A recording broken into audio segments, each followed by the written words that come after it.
honest. So I want to hop into a HBCU PWI conversation just because of your experience. It kind of just popped into my head. But before that, let's tell the people who you are. Okay, so I'm Kyle Nisbeth. I graduated from Spelman in 2015. And since then, I have been on a journey to the PhD in public health. So I went from there to the University of North Carolina, where I got my master's in 2017 in health behavior. And then directly from there, I enrolled at Michigan, University of Michigan, for a PhD program in their health behavior and health education department. And my interests are really around like, how does the experience of racism impact Black Americans generally? How does it impact our quality of life?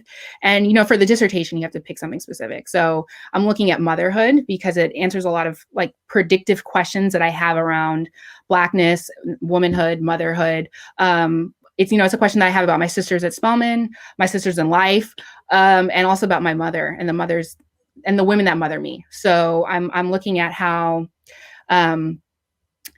this idea of racial worries for children, how that stresses out mothers, essentially. That's like the basic question. Like going through life, like, you're always going to have your child's always your child. Like, no matter how old we get, we're still somebody's child, and they're still going to worry. And the problems we encounter as we age are more complicated, and our mothers are less able to control those situations. They're less able to protect us when we're out in the world and they're hundreds of miles away. So what does that worry look like? Like, you can think with George Floyd, right? He was somebody's child at the end of the day. That's somebody's kid.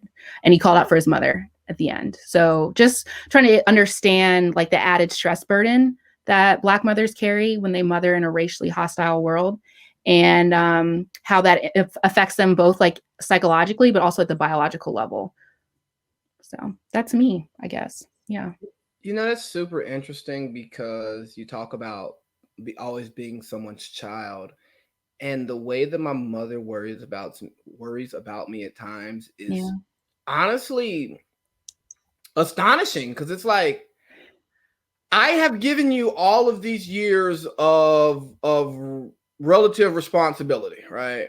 Yeah. I've not been the most responsible person, but I've been like I've been responsibly irresponsible. So, shit happens, but I'm not in a bad place in life. Yeah. And then at times, like, especially when I go home, and I'm from the South, I'm from Georgia, and she's like super like, hey, make sure you're not bullshitting, you're stopping, you're not rolling. You don't give them any reason to pull you over or have any type of conversation with them. I go, Mom, I'm damn near 30. I'm not worried about these police. I'm not doing stuff that they want to pull anybody over for. I promise you.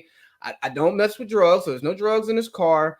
I don't drink and drive. I'm not speeding. I'm not beating folks up. I ain't got no weapons in here. Like, I am a law-abiding citizen. And at the end of the day, that doesn't really matter.